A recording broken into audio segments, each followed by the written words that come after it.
I've been shouted at the University of Tennessee. I've been shouted at the University of Southern Alabama. I've been shouted at the University of Oregon. I could go on.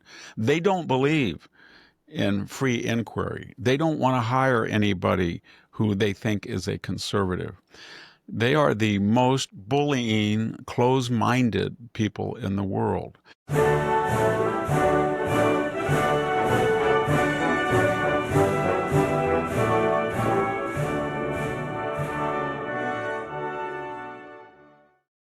Hello and welcome to the Victor Davis Hanson Show.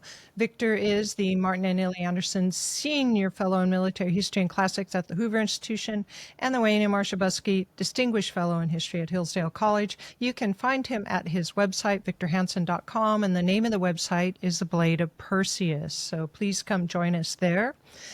This is our weekend segment, and Victor does something a little bit different in the middle part. We talk a little bit about history, and today on deck is the 1939 in World War II. So he's going to be talking about World War II through the years, taking each year one at a time each week. So that's what our plan is. But first we have a few news stories. David Horowitz has died, and we'll get Victor's reflection on that. And the Eugene Daniels speech at the White House Correspondents' Dinner Association, or Association Dinner. So stay with us for those, and we'll be right back after these messages. Welcome back to the Victor Davis Hanson Show. Victor, so just your reflections on David Horowitz. I knew him about 25 years, right around 9/11. I think I went to one of his, I spoke for one of his groups. I spoke on a tour he did of Florence, and then I did another tour for the Freedom Center where I was a speaker in Rome. So I spent a lot of time with him. He's very bright. He was born a leftist to communist parents in New York. And on his own volition, I think during the tumult of the 60s, where he was very radical, and he and Peter Collier was a wonderful person. I knew Peter much better. He was the foundational editor of Encounter Books before Roger Kimball. He was a wonderful writer. He called me up, Peter did, and asked if he could help me on my World War II book in the proofreading. And instead of just proofreading, he gave me a lot of stylistic and content tips about reorganization of some of the chapters. I really appreciated that. He was the one that suggested to me I do The Dying Citizen. He wanted to make a film, and then when he died, that fell through, so I just made it into a book. The outline. But I knew David as well. David was the editor of Ramparts magazine, a very hard left magazine, and then for a number of years, he edited Heterodoxy, which was kind of wild. It was right during the post-Reagan period, and he came out, and Peter Collier, they wrote a very famous op-ed saying they're going to vote for Reagan. Everybody couldn't believe it because he was among the most left-wing people. And his stock and trade was to explain what the left was about because he grew up in a communist family, and he knew every Bobby Seale, Huey Newton, you name it, Bill Ayers. He knew every radical there was in that period, and he was very critical of them. And he had a number of children. His son, Ben Horowitz, is the big billionaire entrepreneur in Silicon Valley, partner of Ken Andreessen. He had he traveled all over the world, but he got a lot of health issues. I think he had several bouts of cancer and other problems with his hips and joints, but he was very courageous. He just kept pressing on, and he ended up being in Malibu, California, and then he moved finally. His wife was she was a humanitarian who took care of horses. I did a video for her about the need to adopt horses that had been abandoned. So he was a very multifaceted guy. He was 86. He didn't look it at all, even though he suffered a lot of bouts of ill health. I think he got a little bit estranged the last decade because people and the mainstream were no longer publishing him. He was a very big name in the late 80s and 90s because he and Peter had done these Rockefeller type of biographies that were bestsellers. And then he was the go-to person for a left-wing apostates. But then as he got older, the left became angrier and angrier at him. So it was very hard for him to get a public venue because they would just, if he went to speak, they tried to shout him down. If he was on TV, they tried to block the advertisers. So that was a struggle for him. But he was a good person. He was very bright. He was a very good writer, very productive, very industrious. And he founded the Freedom Center, which He is did. It was a the great. David Horowitz Center, and then he changed the name to the Freedom Center. They had some frictions for a while, and they healed. They had a wonderful CEO, Michael Finch, that you've known, and he's really he was the hands-on operator, and he'll no doubt they'll find a good director, and Michael will continue at that role. All right. So let's then turn to the White House Correspondents' Dinner. And Eugene Daniels is the CEO or chairman of the Correspondents Association. And he tried to put a nice face in his speech. There was the interesting thing about the dinner was usually they roast a president, but obviously the president was not there, or at least they have comedians, and they really didn't have very many comedians. So it was a very sober dinner. And Eugene Daniels' speech is what I'm interested in. He says this in it, and this is quote, "We care deeply about accuracy and take seriously the heavy responsibility of being stewards of the public's trust. What we are not is the opposition. What we are not is the enemy of the people. And what we are not is the enemy of the state." And so, obviously, in some ways, directly challenging Donald Trump, who I has. think half of what you just said is demonstrably untrue. The Media Research Center and even the Shorenstein Center, left and right, have shown in the past that about 85 to 95% of all coverage is negative. So when he says we're not the opposition, then let me ask him some questions.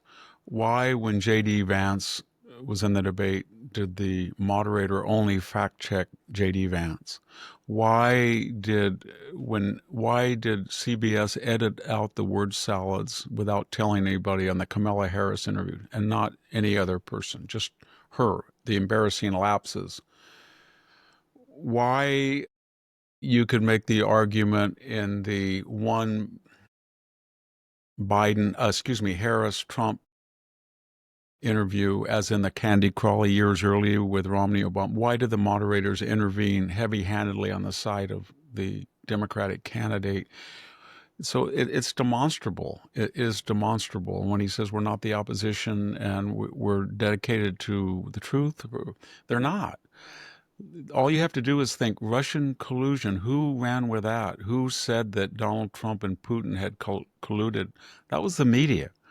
Who told us that the laptop was a product of Russian disinformation? It was the 51 intelligence authorities, but the media, social media and traditional media, censored stories that said otherwise, the truth. Who was the one that told us about the Alpha Bang hoax? That was completely that Donald Trump's office was communicating with a Russian bank. That was a complete lie. Who told us that there was troves of security and classified files at the Trump house? There was 102 out of 14,000, 0.007. Who told us that the walls were closing in and a bombshell every week with the Mueller investigation? The media. Who was the ones that told us that that for all practical purposes Joe Biden was fit as a fiddle? They did. And I could go on, but he knows what they're doing. He has no credibility. The media has one of the lowest ratings of anybody, and it's completely biased. Everybody knows if you put Biden or Obama on there and you have a left-wing journalist, they're going to go easy on them. If you put Trump on, they're going to go much harder. And they're like professors. Professors say we're just devoted to disinterested inquiry. 94% of, and most surveys show they're left wing, and they're actively left wing. It gets me really angry. I don't mind if they're biased, if that's what they want to do, but when they give these self-righteous, sanctimonious lectures, no one's listening, Eugene, and the president's not there. So it's the White House Correspondents' Dinner. There's no connection with the White House anymore. There's probably not one conservative in that entire room. And there's no president because you have roasted and attacked him in a way you never did to the same severity with Obama or Clinton or Biden, and it's defunct. I went to one of them. I was teaching at the Naval Academy in 2002 and 3, and I was invited by a very good journalist if I would be his guest. I won't embarrass him by his name. And it had been taken over by celebrities in Hollywood. It was that everybody was dressed up like they were on the red carpet in Hollywood. And I was sitting at a table. You remember the person who played in The Sopranos, James Galifianakis, I forgot his name. Don't want to put you on the spot. I I can't forget his remember. name. James, I can't remember. But he was there, and all I remember at my table, I've never seen somebody devour so much food. And then to my back, sitting at the table next to me, but his chair was back to mine, was Robert Duvall, who had already made some years earlier Lonesome Dove. And that was one of my favorite Westerns ever. He was just Augustus McCrae. He was just brilliant in that film version of the novel. So I didn't want to say anything to him. The last thing he wanted to do was an obscure, I was a professor, writer, but so I just sat there. But it was the funniest thing. When they got the first chorus, there was a number of left wing. I had the feeling from what I could hear, he was center right. And he was talking about horses. But I was just listening to him because he was the closest person to me, even though because it was so crammed in there, our heads almost. But then there were all these left-wing journalists that kind of lined up on the first course, and they said, "Oh, excuse me, Mr. Duvall, you're one of my favorite actors. I know you're eating. Can I have an?" And they kept doing this, and then he finally said, "Do I do this to you? Have I ever got up and gone over to your table and interrupted you and said, I wanted to talk to you?" And the guy, one of them said, "Of course not." But he said, "Of course not." Exactly. And he cut him off. He said, "No more. See you." That was really good. Let me have my dinner. So let's turn, Victor, to the Harvard report that was done by an internal task force on anti-Semitism. And of course, they did find anti-Semitism at Harvard, but some of the things that they noted, in addition to obviously the protests for pro-Palestine and those types of things we've been hearing a lot about, that there were cruel, hateful posts on Jews and the Holocaust and Israel on Harvard's side chat social media platform. That was the one that surprised me. It didn't surprise me. They just had one at Dartmouth where people were called inbred Jews. And Harvard has had people on their social media said that Jews, American Jews, were settlers, colonialists, and were beneficiaries of white privilege. I don't think that helped much in 1942 to 45. I don't think Hitler said, "Well, you're a fellow white person with it." So that is just historicism. Harvard knows what they're doing. They all know what they're doing. And I've said this on a couple of other videos, not in this venue, but if they were smart, President Garber, I think his name is, why don't you I think what's happening is they're puffing up their chests and they're all signing these letters, that they're going to jointly oppose the Trump administration. But the Dartmouth president didn't sign, and there's a lot of presidents that didn't sign. So two things are going on. Number one, a lot of them are not going to sign because they secretly hate these people because they know they've seen that other side of their one-eyed jack. And then these people themselves, these presidents. But by these people, you mean the pro-Hamas, pro-Palestinian protesters. It's not just that. They understand that this is a cesspool. This is one of the finest American institutions all through our history and up until the 80s. And then it was completely corrupted. And it has a level of corruption and malfeasance that's staggering. And everybody knows it. But they put their ivy over it. They put their Stanford, Harvard, Yale, Princeton little veneer over it. They brag about how hard it's to get in. They make among the bicoastal elite the thing to go to a party and say, my kid is at Princeton. I graduated from Stanford. I don't know why Tommy went to Yale, but Susie's going to go to Princeton. I'm just beside myself. Can I get a Harvard person and my 5 children in the Ivy League? That's how they talk.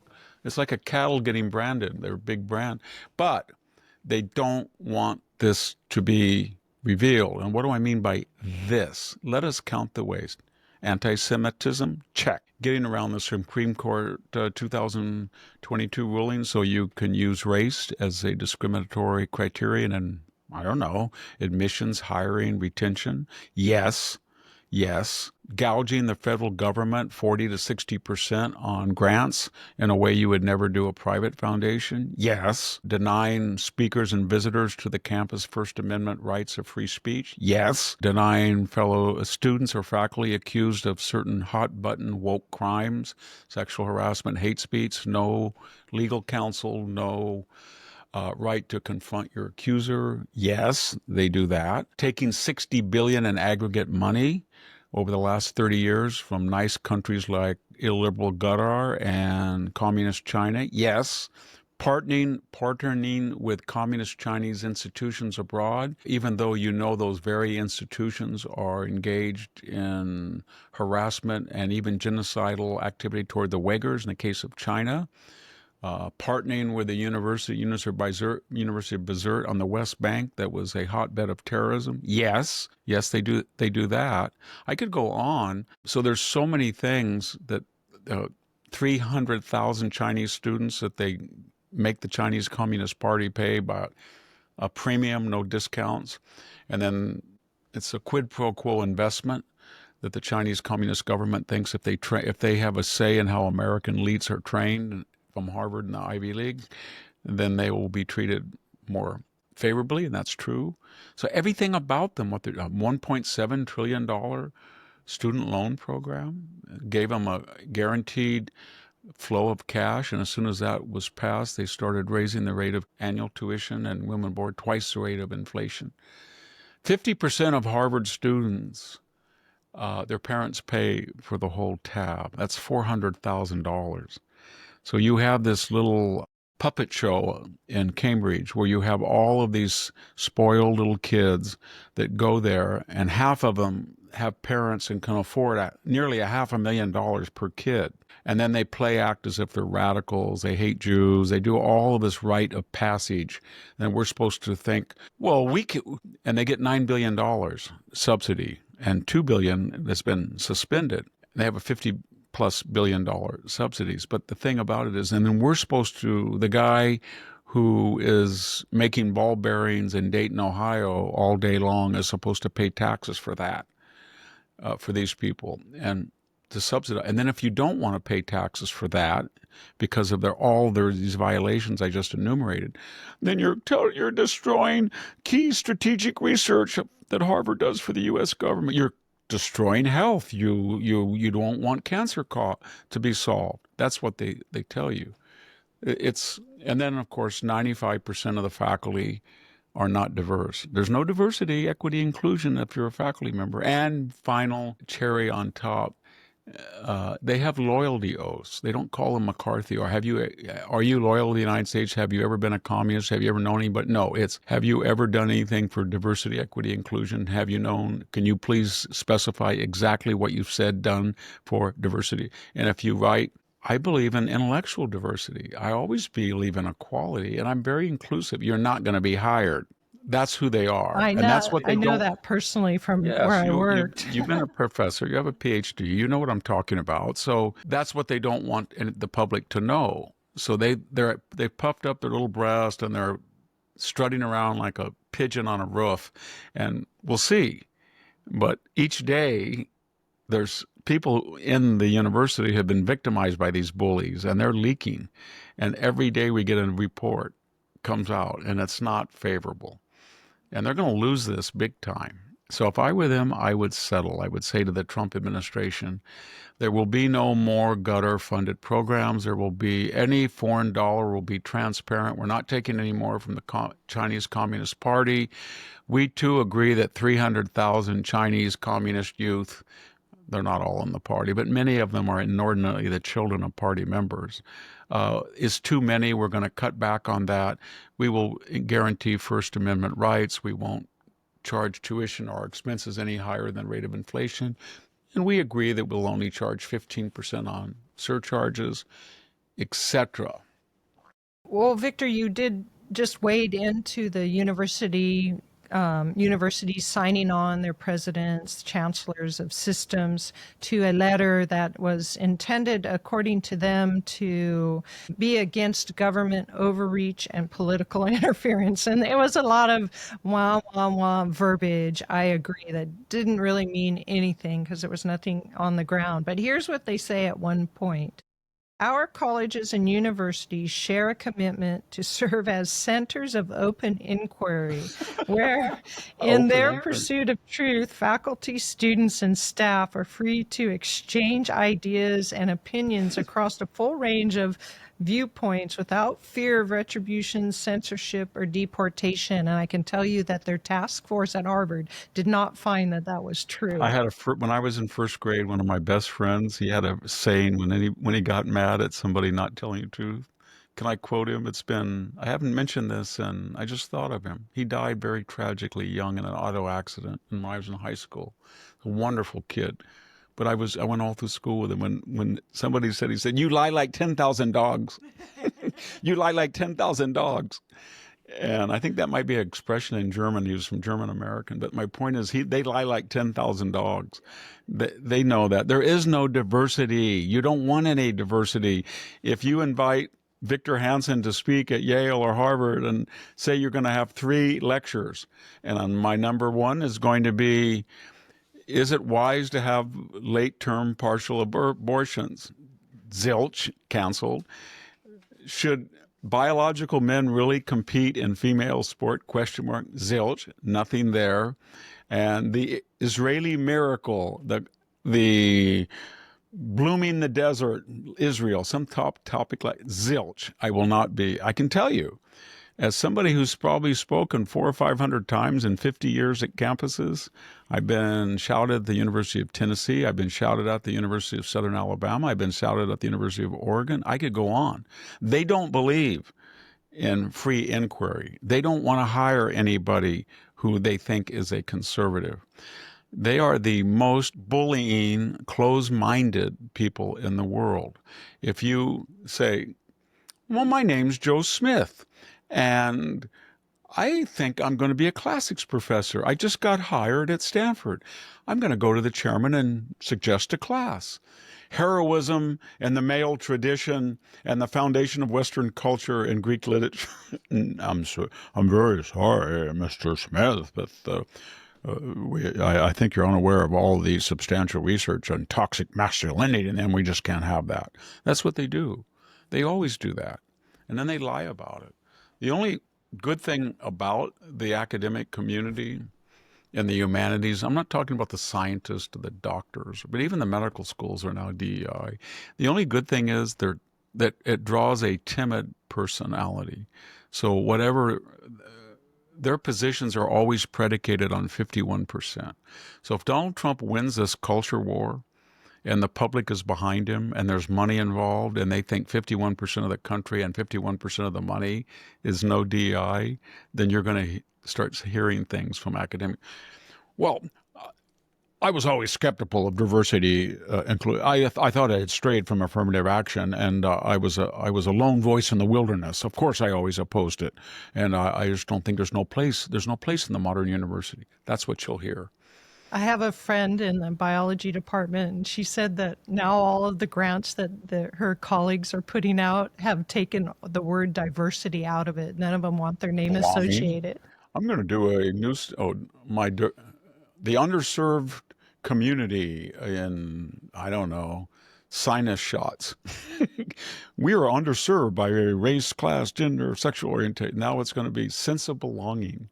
How we can come together, but it's now different. It's the same thing, same old thing.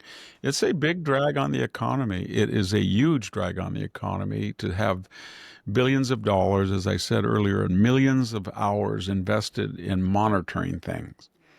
because we do have civil rights laws and they can be enforced and it gives people equality of opportunity. And the whole thing is based on a bunch of people in a little room with levers and gears trying to, manipulate the entire country. They think like this. Oh my gosh, the Department of German at Stanford it doesn't represent the United States. There's 10 people in it and 9 are white males. Oh my gosh. And then if you say, yes, but maybe that's a cultural trend. Do you think that the number of Punjabis in the United States versus their numbers in farming is greater than their demographic? Well, that's racist for you to say that. Or or they'll think like this if you're in sociology. Well, I've looked at the 30-something teams in the NFL and the coaches are inordinately white. And then they'll say this. And that's unusual because the teams are 75% inordinately black. And then you say, well, wait a minute, which inordinately are you going to go after? So if the NFL is 65 to 75% black and it's 12% of the population, let's get some Asian slots for Asian guards or Hispanic quarterbacks. Why don't we do that? And they'll say, no, it would ruin the NFL. It's purely meritocratic. And it is. It is. But they don't understand that culture and social life determine a lot of things why people are underrepresented or overrepresented. But they never talk about underrepresented whites or overrepresented blacks. You look at the U.S. Postal Service, the minority population is overrepresented, say blacks, I think by and as I said earlier, they never talk about people who are overrepresented in a way that is scary and spooky to them, and that is the roughly 72 to 75% who are killed in Afghanistan, Iraq, who are white males who make up about 33 to 34% of the demographic. And if you say to one of these DEI people, yes, I think that we should have, it should be fairer about the people being killed. And they would say, yeah, how dare you? Well, I said that once at there was a group of officers and they were talking about diversity and recruitment. And I said, don't you think that combat units are inordinately white males, mostly from rural areas, maybe even inordinately south of the Mason-Dixon line or upstate New York or San Joaquin Valley? What's your point, Victor? I said, well, you're talking about race, and gender, and sexual orientation, but you never talk about it when it matters most, the dead, the people who go out there and get killed. So are you going to integrate according to demographics, proportional representation, disparate impact? Are you going to use those concepts for a company of soldiers out in some godforsaken place in the Helmand province or Fallujah? No, you're not. And then they get really angry. And I had so many letters from high-ranking officers. How dare you mention the racial breakdown of the dead? And I want to say, how dare you mention the racial breakdown of the living? You know what I'm saying? We shouldn't do it at all. But they have no problem with, well, they do have a problem, because if you go after that rubric and you say, as Lloyd Austin did, or Mark Milley, that you want to look at, what was the word? They had 3 words: white supremacy, white privilege, and white rage. Remember before Congress in 2021, I think it was? Might have been 22. If you do that, and then you inordinately go after a particular demographic for their not having their mRNA shots, as they did, those were disproportionately white males. And then you have the chairman of the Joint Chiefs said he's going to have people read Professor Kendi, who basically says you have to be a racist to stop racism, and white people are the font of every evil in the world. Well, then people are going to leave, and they've left in droves. And then, I don't know, I don't think that Sam Bankman, or what was his name? Sam Bankman-Fried. Sam Bankman-Fried, or who was the other guy with name? The energy lower guy in the department. The guy, deputy of energy, Sam. I've forgotten his name, but he wanted to steal luggage and dress in women's clothes. So yes, I don't think he's joining. So my point is that I don't know. We have all these mythologies, but I got in big trouble once. I went to a university and a person of color got up and started yelling about the inordinate, how it was a white man's war and non-white people died. And I started quoting him the statistics. It was early in the Iraq War. He just said liar, but it was true. And so we shouldn't even be thinking about percentages, but because the left does all the time, they're very selective when they spot oppression, disproportionality, prejudice. It's always one way. They just can't be disinterested. It's either every single aspect of American life is going to be controlled by demographics, 13% this, 12% this, 40% this, or it's not. But you don't pick and choose and say the post office is okay and the NBA is okay, but the cheerleaders aren't. You know what I mean? All right, Victor. Well, we need to go to a break and we'll come right back. And Victor's going to talk about the first year of World War II in 1939. So stay with us and we'll be back. I want to take a few minutes to talk to you about a truly special brand I found last year, Wired Two Fish Coffee. If you're like me, you're not only particular about the coffee you drink, you're also particular about the values behind the brands you love, which is the secondary reason I love Wired Two Fish Coffee. First, they fair trade source their beans in Mexico and Guatemala. Most important, however, they give back, and I mean give back. Wired Two Fish Coffee gives 25% of profits to conservation and faith-based initiatives, which means they put their money where their mouth is. They stand for trying to make the world a better place by ensuring that every cup you enjoy contributes to a better world. So why settle for ordinary when you can have extraordinary? Visit wired2fish.com and use the code VICTOR for 10% off your first order. I like to say if you're going to drink coffee, you might as well drink coffee that aligns with your values. Try Wired Two Fish Coffee today. They won't disappoint you. Welcome back to the Victor Davis Hanson Show. Victor is available on X. His handle is VD Hanson, and on Facebook at Hanson's Morning Cup. So please come join us there if you use social media.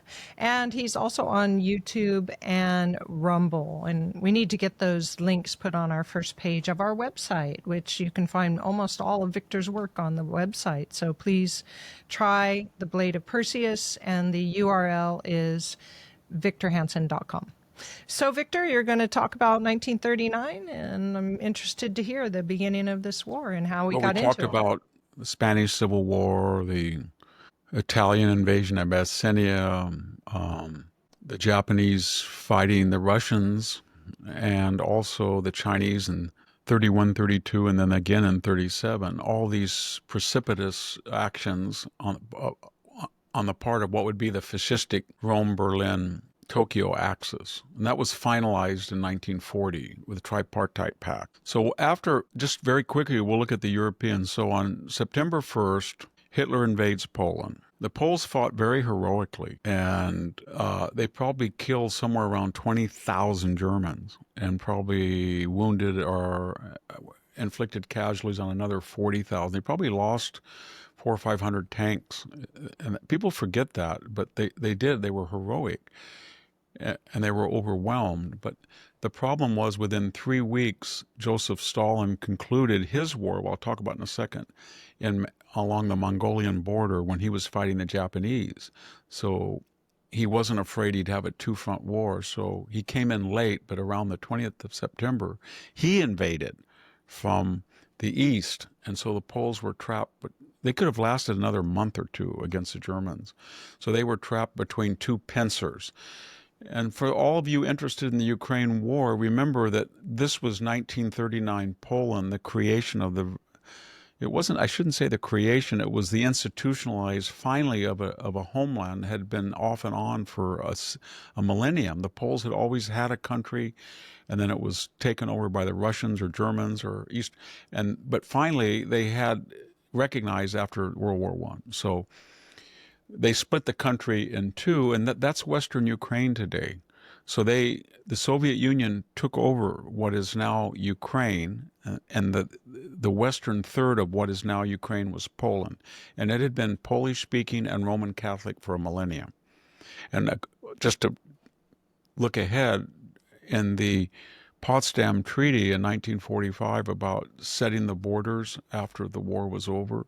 Stalin said, how many divisions does the Pope have? Meaning he's not going to stop me from taking on Poland. And he said, if you want a Poland, then you want to make up for the land that I stole in 39 when I was a Nazi partner, then you go to the Nazis and take Pomerania and Prussia. And that's what they did to make up the difference. And it wasn't quite fair, but to a lot of parties involved. But the point is, at that point, it was kind of like those Westerns when there's three guys standing off in a gunfight against each other, 3 against 3, or maybe the Wild Bunch, that scene where they kill Mapache and everybody just stands there. What, are we going to just stop? And then Bill Holden smiles, and I want to die today, but I want to kill all of you first. And that's what happened. Hitler just stopped, and he said to everybody, Stalin is our partner. He didn't say, that was the point. And France and Britain are all alone, and the United States isn't coming in, and Japan's running the Pacific. However, I will make a deal with you. And the deal was, you keep out of Poland and you keep out of my business. And I will allow the British Empire to exist and the French Republic, but it will be on my terms. That was basically the deal. And of course, they refused that. And then he wanted to invade immediately, but his generals told him it's getting too late in the year. So that was one of the reasons that he offered that peace treaty. I mean, Mr. Cooper, the friend that was on of Tucker's, who said that Churchill was a terrorist, and that Hitler offered terms. He only offered terms because he knew they probably would not take them, and the year was it's too late in the year. So he digested that with the Russians, and then they kind of made other deals where they divided up spheres of influence. So Stalin then was told, you can take the Baltic, Lithuania, Latvia, and Estonia, and Finland. Big mistake. So in November, right after the fall of Poland, he went into the Winter War, and he found himself November, December, January, February, March of 1940, losing about 600,000 casualties. And finally, they cut a deal, and Finland gave up 10% of its territory. And then Germany got a free hand to go westward. And so they looked at 2 countries the next year as they replenished their losses. There was a lot of lessons, both from the Anschluss when they went into Austria and the annexation of the Sudetenland we talked about in 38, excuse me. But when they went into Poland, they discovered a lot of things, that the Mark I wasn't even a tank. The Mark II was completely substandard. The Mark III, which they thought was going to be a great tank, was substandard. Hitler would later say, if I had known about the T-34 Russian tank, I wouldn't have invaded. But he had evidence that they were substandard. So, and they lost a lot of men and they lost aircraft. So they wanted to digest that. And then in April of 1940, we'll get to it, they invaded Denmark. Denmark lasted 6 hours. Kind of heroic. They tried to protect the Jews of Denmark, and then he went into Norway, and that took him 2 months. But we'll get to that in 1940. So just to conclude, in 1939, Mussolini now has his fleet controlling the Mediterranean. He's got kind of an uneasy peace with the French. He did not declare war on us. He did not declare war on Britain. So it's just Russia. It's just Germany and Russia. And it's kind of a very strange relationship because the Russians have just defeated the Japanese in Mongolia at Kalingol, a battle, and shocked them. The Japanese have discovered something, that their aircraft and their air force is very westernized, and it is as good as any, and their navy is. But in terms of their army, and in terms of artillery, they're very good with mortars, but in terms of artillery and tanks, they don't rate with the Western, and they were really beaten badly. But Hitler is going to be in alliance with them, but then he's in alliance with us. So this can't last. If you turn then quickly to the Pacific theater, things are heating up. They have invaded China in 31, 32, and now they've invaded again, and they've expanded that in Manchuria in 37, 38. And the major cities, that about half of China is in Japanese control, along with Korea. And it is eyeing the Pacific, and it's starting to think. Germany was very, very, very successful very quickly in Poland. And there's only 3 or 4 countries that are in its way in Europe and the West. At some point, they're going to invade. So Japan is gearing up, and it's looking at 3 or 4 places that is of opportunity. If they get in a war with Britain, we can go in and join them and take Malaysia and have the rubber of Malaysia and Singapore. If they get in a war with France, they will win, and we will get French Indochina and the breadbasket of the rice basket, of the Mekong Delta. If they get in a war with the Dutch, then we've got what is now Indonesia, the Dutch East Indies, and all the shell oil fields.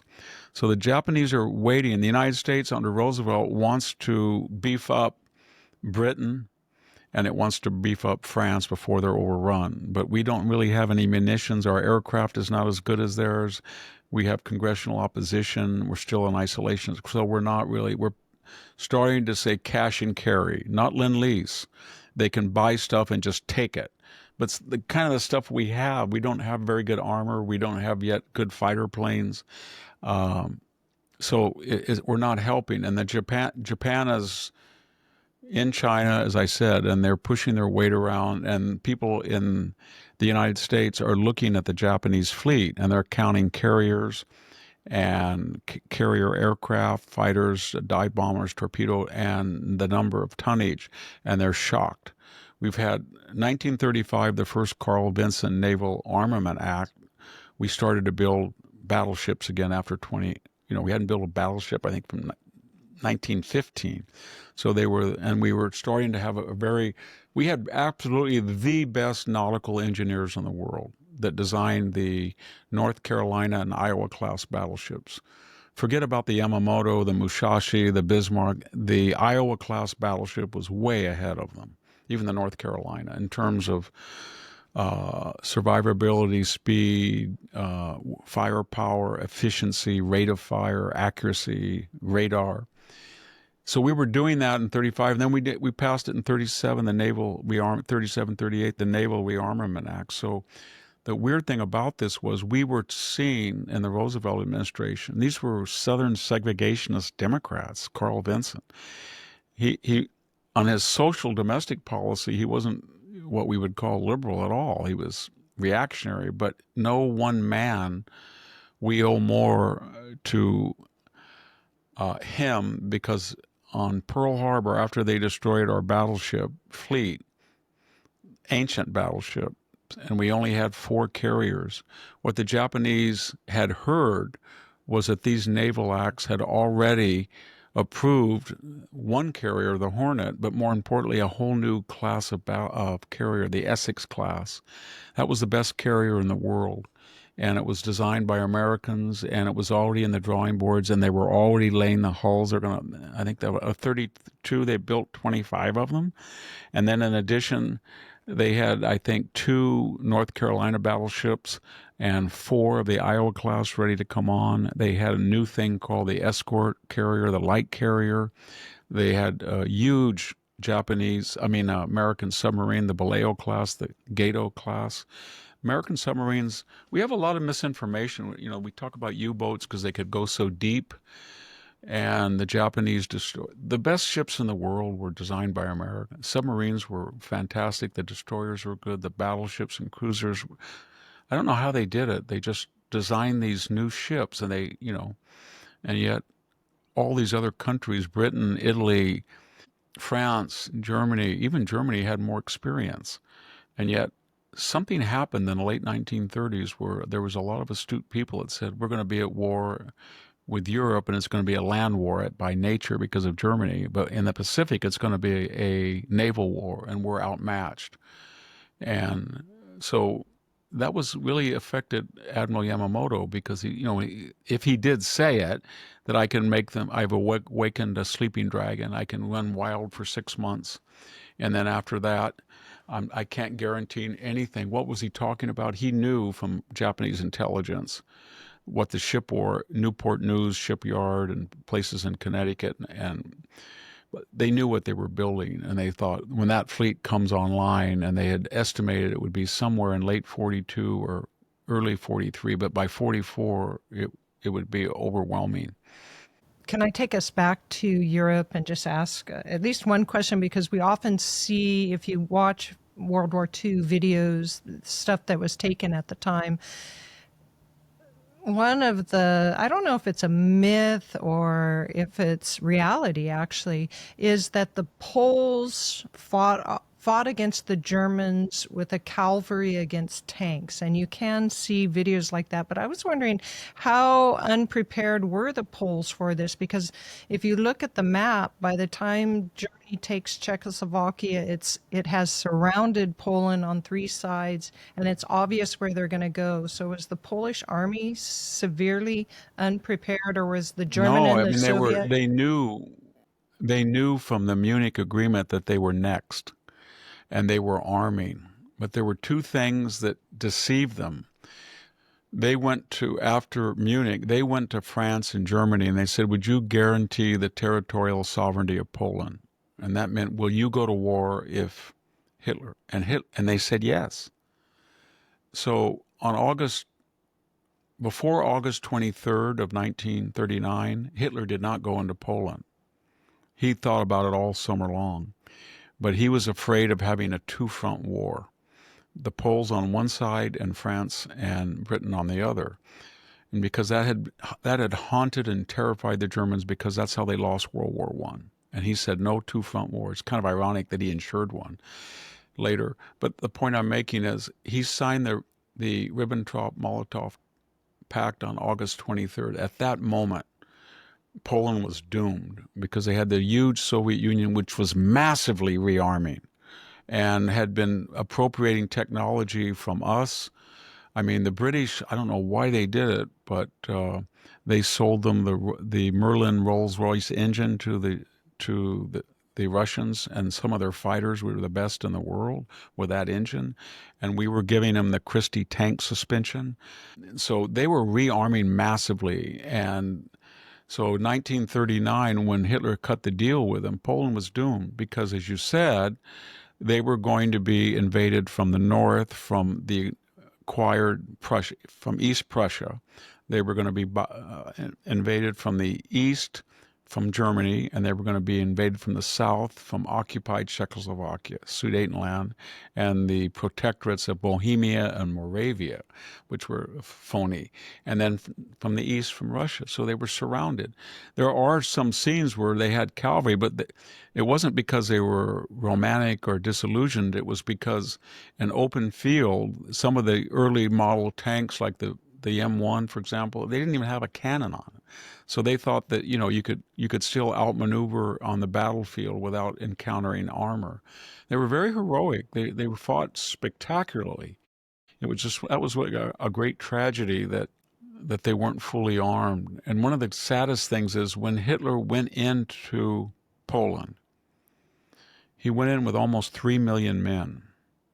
And at that time, the Wehrmacht was not fully mobilized. And if you look at the available resources to him, he had almost no aircraft. He had no armor, and he maybe had about 100,000 troops on the west. The French army it was always the bulwark of Europe. Churchill alluded to, we've always got the French army. It'll bend, but it will never break. These are the people who said at Verdun, they shall not pass. They never broke, the poilus. I mean, they were a great army. And so the British thought, we can bring over 300,000 and we will invade Germany if they go into Poland. That's what Hitler was. So he went into Poland, and he brought in all of his intelligence. They said, they're not going to do anything. They're just going to, they called it a sitzkrieg, sit still. They're not going to do anything. And the French went into the Saarland, German occupation, and they went in about 20 miles, and they looked around. They said, "There's nobody here." Yes, but we better not offend the Germans because they could come back out of Poland and fight us. And then the British they sent bombers over they sent bombers over Germany, and they dropped what? Leaflets. Do you know what your Fuhrer is doing to you poor German people? Yes, they did know. They were very happy, but they thought didn't want to go to war. So when that happened, just to end, then you had the true Sitzkrieg from October 6th, when the war was kind of officially over, of 1939, to the invasion of Denmark in 1940. You had October, November, December, January, February, March. You had 6 months where these two armies faced each other. And it was called what we called the phony war in the West. And Hitler then, this is what all of the isolationists and neo-isolationists glom onto. Hitler didn't want a world war. He made a deal. So after he gobbled up Poland, he had aggregated all of Eastern Europe, and he was in line with this horrific, murderous Soviet Union. He said to the British, "You guys, you can have your empire, but we're not going to give up anything we stole. The Anschluss, Sudetenland, Moravia, Bohemia, and we have eyes on certain other colonies. North Africa will be a domain." And the British said no. And by the way, Mr. Cooper, it wasn't Winston Churchill who said no. It was Winston Churchill was not in power, as he implied in his transcript.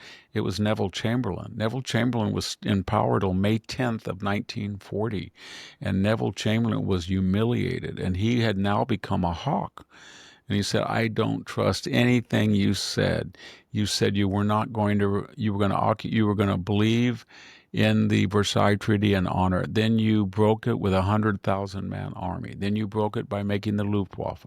Then you broke it by arming the Rhineland. Then you broke it by going with the Saarland plebiscite. Then you broke it with the Anschluss with Austria. Then you broke it with the annexation of the Sudetenland. And then you broke it by going into Poland. So why would we believe that you would ever honor anything?" He wouldn't have. No, of course not. It took Neville Chamberlain quite some time to reach that He's a conclusion. very tragic figure because he was deathly ill. He had, I think it was stomach cancer, and he fought on, and Churchill was so magnanimous to him. He brought him into his cabinet. On May 10th, it was the day that Hitler invaded. Everybody went into panic. He invaded Holland, Belgium, and France. And it was a brilliant campaign. You had all these brilliant people, von Kleist and Guderian, and even Rommel, I think, was a corps commander, division commander. But my point is that was the day that Churchill took over. But he didn't exile Chamberlain. He was a fellow conservative. He brought him into the cabinet, the war cabinet. And he soon died. When they asked him later about, was Chamberlain responsible for the war, for appeasement? And he said, no, it was Stanley Baldwin, who again and again tabled the rearming of Spitfires, Hurricanes, and said the bomber always gets through. Why would we want fighters? The bomber always gets through. It wouldn't be any good anyway. And he said, finally, I'm sure that Andrew Roberts or Larry Arndt will correct me, but I'm doing this from memory. I think he said, in association with the funeral of Stanley Baldwin, he said it would have been better for everybody if he never lived. Wow. Well, Victor, we need to go to a break, and then we'll come back and talk a little bit more about personalities on the left. Time is our most precious commodity, and we've heard from so many listeners who've asked for advice about how they can spend it wisely to improve themselves and the people around them. Hillsdale College is offering more than 40 free online courses. That's right, more than 40 free online courses. Learn about the works of C.S. Lewis, the stories in the book of Genesis, the meaning of the U.S. Constitution and the rise and the fall of the Roman Republic, or the history of the ancient Christian church with Hillsdale College's free online courses. You can even take Victor Davis Hanson's class, The Second World Wars. This free 7-lecture course will help you to understand this massive and complex conflict in a new way. It will give you a clear picture of why the war was fought and how the Allied powers ultimately triumphed in order to save the West from a new form of tyranny. This class is taught by Victor Davis Hanson and Hillsdale's president, Larry P. Arnn. The course is self-paced so that you can start whenever and wherever. Go right now to hillsdale.edu/VDH to enroll. There's no cost and it's easy to get started. That's hillsdale.edu/VDH to enroll for free. hillsdale.edu/VDH. Welcome back to the Victor Davis Hanson Show. So, Victor, just a few things here at the end of the show to tie up news for the week. Walz. Poor Walz. What's his first name? I've even forgotten his first name. Tim, that's right. Tim Walz was at Harvard Kennedy School, and he said that he was on the Harris ticket as the vice president because they were trying to attract white guys who work on pickups, watch football, and like to hunt. And I think that's not surprising given the stunts No he white did during guys that the... did that Yeah. voted for him. I can tell you that. I know. Because all he did was play DEI and talk about white people in a derogatory term. And then he had some kind of frenetic, herky-jerky, Adderall-fueled spasticity on the stage. And he was a little bit heavy and he wore tight pants and what we call, his ankles were showing on his high waters, we used to call him in high school. He looked like a buffoon. He was just mad. And then he said silly, stupid things. I've never seen a more polite, steady, comprehensive dissection of a debater than what J.D. Vance did to him. Finally, it was thinking like, is he real? I'm going to get in trouble because it's so one side. So I'm going to be nice. So he said, and he tried to be nice to him because he was so inept. And his wife was from another planet. She was the one that said she rolled down her window so she could smell burning rubber during the George Floyd riots. And then the daughter was the one who tipped off on social media that her dad was going to call out the National Guard so people would be prepared for them. That probably caused a lot of violence.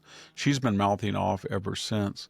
And then everything about his story was how many times he went to China. That was wrong. The circumstances in which he got his sergeant major classification was wrong, lied. The circumstances by which he did not go with his unit to wartime Iraq, it was lie. So I don't know what he's doing now. I guess his tenure is over and he thinks he's going to lose if he runs for governor again. But does he think he's going to run for president? I thought he said something like that. I guess he thinks he's going to make some money speaking by jumping around the stage like a roly-poly Mick Jagger or something. But he's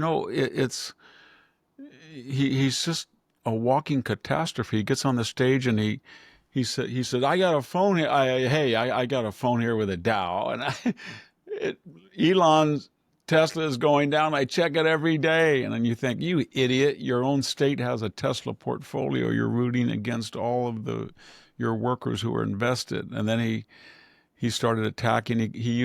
Then he got into his potty mouth. He called Elon a dip, S-H-I-T, and A-S. He's just a walking train wreck. I don't wish he was. I think he's good for the Republican. Yeah, he sure is. And he's not much caliber. And it shows a lot about how out of touch the Democrats are that they let that go on. That he's that toxic, that he's masculine. Yeah, he can represent the toxic masculine guy and draw in that vote. And Doug Emhoff was too. Remember him? That was what was really embarrassing. And then they got into Doug Emhoff. They had getting back to Mr. Eugene, who told us about they weren't biased and they were not part of the opposition and all that. Then we had Emhoff, remember? And all the media said, and this guy is a very, very sensitive, successful man. And he likes to be challenged. And that's why he married Kamala Harris. And then nanoseconds later, they have an affidavit that his prior girlfriend, they were in Paris and she was looking at somebody else and he slapped her and he was a spousal abuser, which is a cardinal sin.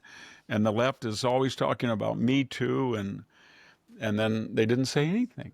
I guess their attitude, well, she might have talked back to him, so she deserved it, just like Abrego Garcia got to slap. They seem to really like men, the left does, that hit women. They like Doug Emhoff when he slapped that girlfriend, and they didn't say a word. Abrego Garcia hit his soon-to-be spouse twice, tore her clothes off, hit her in the eye, and then the latest fellow in Wisconsin that the judge tried to hide, he pounded 3 people. One of them was a woman. Why do they like to protect wife Women beaters, spouses? beaters? Yeah, I don't understand it. Well, apparently, Albrego Garcia, Hakeem Jeffries is trying to suggest to the other Democratic congressmen not to go down there to make a spectacle of this guy. So somebody He was there is all trying to for it. prevent. And then what happens with Hakeem Jeffries is he says something, and then somebody like a James Carville or David Axelrod or some of those Obama people call him up, and they say, "You idiot, what are you doing? Just cancel all that and reboot." And then he reboots, and he always tries to come up like culture or crime with C's. He says certain things that just, he is a wreck. And he thinks he's Barack Obama. Barack Obama, whatever you guys think about Barack Obama, he was a rhetorician. He was a dangerous rhetorician, a demagogic rhetorician, but he could speak more successfully and fluently in his little finger than Hakeem Jeffries can. Absolutely. Well, speaking of Obama, we have Michelle Obama back on the stage with her brother by her side. I don't get that. I don't either. Why isn't Obama by her side? But besides that, what she actually said this time on the podcast was that she's up all night because of deportations. Then she should be up every night, because if you look, it wasn't for lack of intent, but if you look at Trump's first term and the first 100 days of this term, and you calibrate deportations by time in office, Obama's got him beat by a lot. They stopped all of Trump's deportations, but when Obama, 3+ million, they were like, the Republicans built cages. No, Obama built cages. The Republicans like to, no, Obama likes to. And you remember he said, what is it? What do you don't get about being illegal? And that was what Clinton and Hillary said as well. So I don't know what she means about she's up all night. I guess she was up all night in the White House when Obama, she said, Barack, quit deporting people. You're deporting them every day. But of course, she didn't. She's very angry right now because of these rumors that Tucker is really fanning these rumors. I was going to ask you about Tucker Okay, saying, go ahead and ask me. I didn't know what you were going to ask. He said that she hates her husband, and it's very clear. Like, he was like, it's so obvious to everybody she hates her husband. Well, Tucker has run with 2 memes. One is that Obama is a repressed bisexual. He said that, and the other is that, tangential to that their marriage is, and Obama, for his extracurricular activities, is not interested in his wife. Maybe, I don't know what that means, but that gets back to her. Especially, there was 2 iconic moments. One was the Jennifer Aston rumors that he was with her. The other was, you remember when they went to a funeral in South Africa from Mandela, and they were all sitting and there was that kind of hot blonde Danish prime minister, and he was sitting next to Michelle, and his neck looked like it was turned like an owl all the way around. She was just glaring at him like, don't look at that white woman, blonde. And so there's all sorts of racial, sexual, cultural hang-ups with Michelle. And it goes all the way back to 2015-16. Never been proud of my country till Barack ran. It's a downright mean country.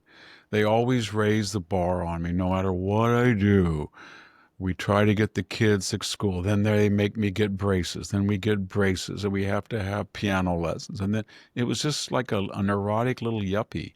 And then there were the stories that she went into her law firm and she wanted to leapfrog over all the senior people and get was it the Adidas account or the Nike account? And then they gave her the job for $330,000 to turn away customers at the University of Chicago because her husband, yeah, that was, yeah, the The medical medical school. school, Yes, right? it was, we Yeah. don't want the homeless people coming into the thing, and she's black and she's left wing and nobody will. Send him to the downtown hospital, right? Yes, and then Yeah. there was the whole Reverend Wright, Jeremiah Wright, and that was all those things that he had a coterie of very intelligent, highly educated black women, and he was trying to match them.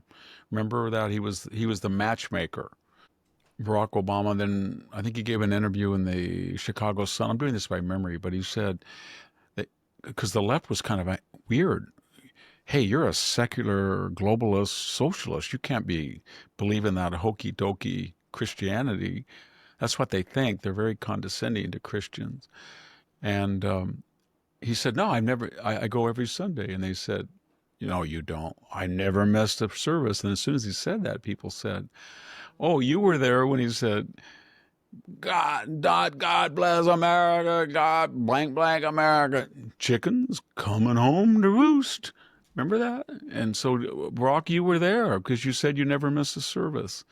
Anyway, the whole thing is sad. And then when she was first lady, she said she was at Target and some short woman asked her because she was tall to get a package. And remember that? It was an Oprah thing. Like when Oprah was in Switzerland, she wanted the $40,000, was it lizard or Yeah, it snake? was wasn't it a purse as A well? reptilian Yeah, purse. yeah. It was really ugly. They showed it, and I thought, And "You're a fool to pay $39,000 for that." And then the woman, the Swiss girl, but she pushed all of Oprah's buttons. She was young, white, blonde hair, European, Nordic, and she didn't know who Oprah was. That was what the subtext of the whole thing was. Not that she was black. Like, who? I don't know who you are. You don't know Oprah Winfrey? Me? And then she got really angry and another psychodrama. So Michelle has got a lot of problems. She wrote, can I have a little anecdote about Michelle? if I So, can ask a question after that. okay, so one of my closest friends, I really liked Rush Limbaugh. I know a lot of people thought he was polarizing, but when I was in Florida, he would call me to go spend the afternoon in the studio. He was one of the most magnanimous people I've ever met. He said to me, I said, Rush, there's not one white. I was kidding him because all the people around him were Cuban, Hispanic, or black. He said to me, he said, you won't meet a white guy here. And he didn't mean that he was excluding. They just, in that part of Florida, he didn't care what color people were. And he was such a opposite of what the caricatures were. But he called me when I think it was The Dying Citizen came out right before he was ill. And he said, hey, Victor, you know what the best-selling memoir is right now? And I said, I don't, Rush. He said, it's that drippy little Michelle Obama. And I said, really? He said, no, it's a mega. It's been there for months. It's a blockbuster. I said, why are you calling me, Rush? And he goes, well, your book came out. Are you getting help? I said, not really. He said, let's make it #1 on Amazon. So I said, really? He said, do I have your permission? So he never pushed himself. So for like a day, he said, you got to go out and buy Dying Citizen. And then he called me like a day later and goes, go look at Amazon right now before it goes off. And it was #1. And I thought he was going to congratulate me because I knocked off Michelle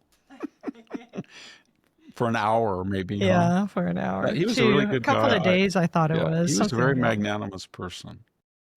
Well, so my question is this. Don't you think after 30 years, Michelle Obama would settle into this is a political arrangement that we've got and not be so No, angry about you everything? mean like Eleanor Roosevelt? Yeah, Eleanor sure. Roosevelt Yeah, said sure.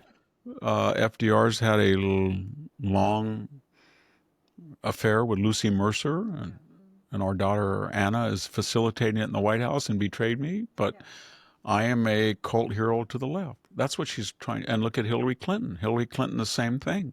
Bill Clinton could not, any woman that was attractive that walked in his, I don't know, 20-yard radius was open game, basically.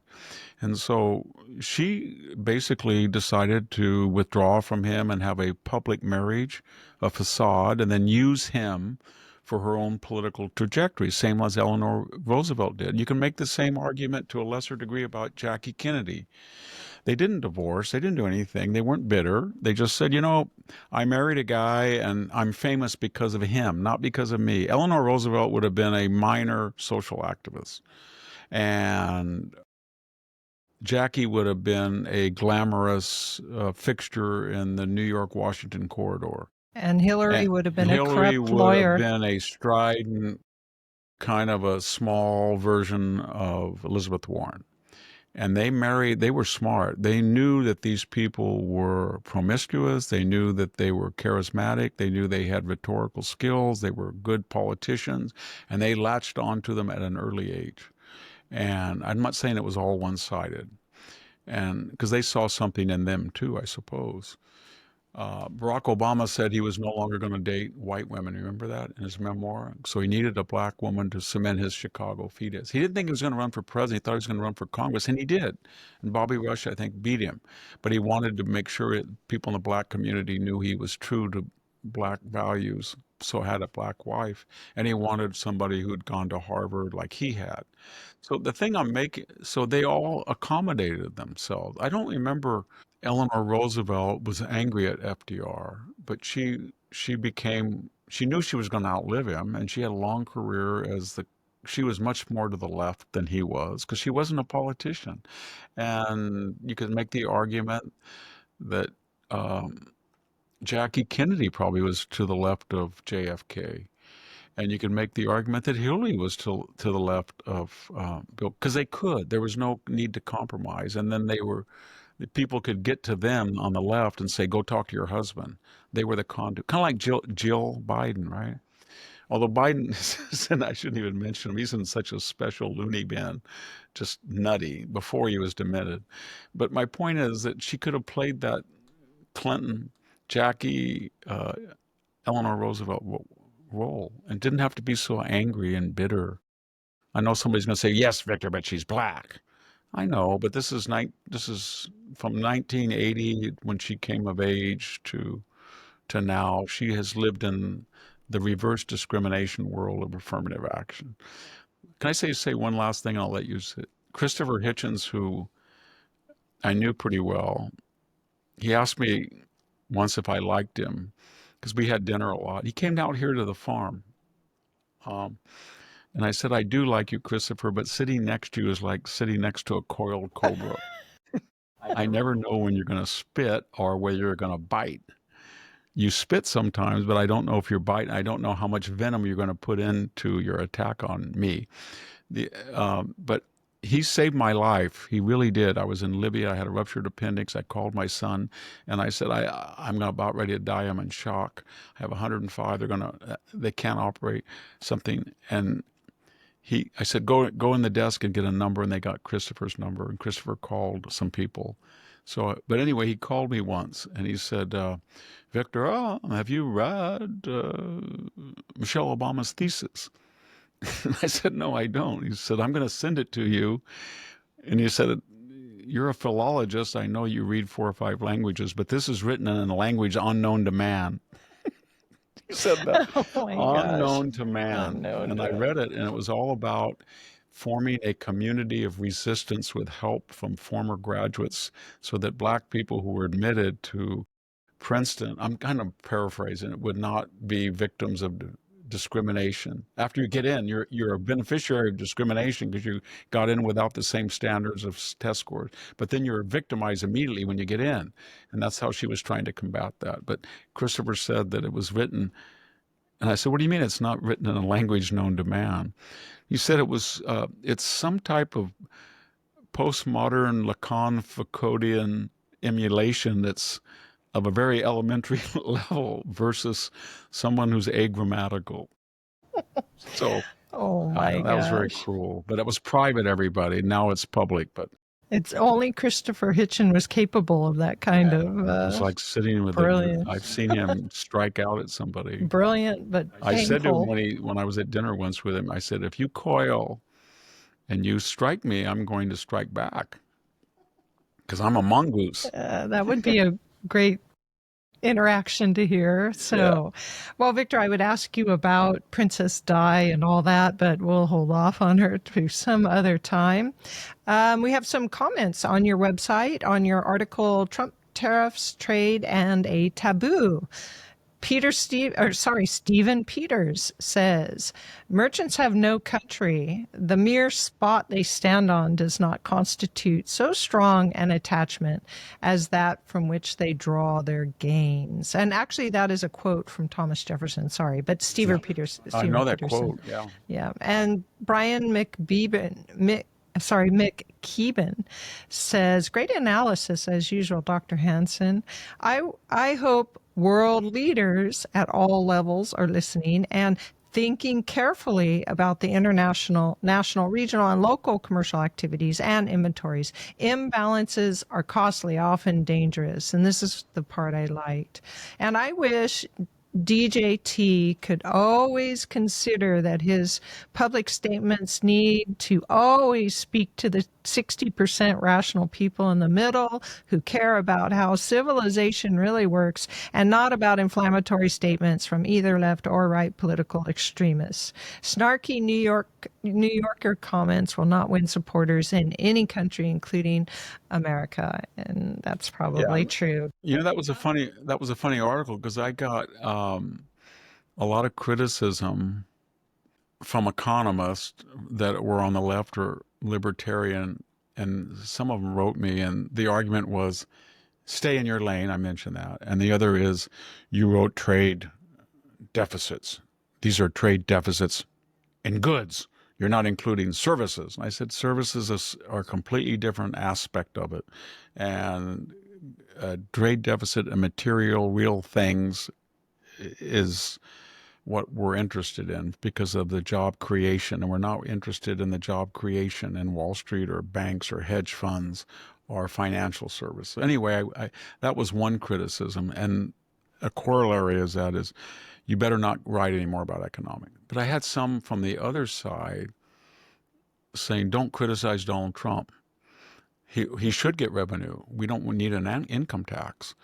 And I thought, the income tax, 40% of Americans do not pay income tax right now, and they get a credit back.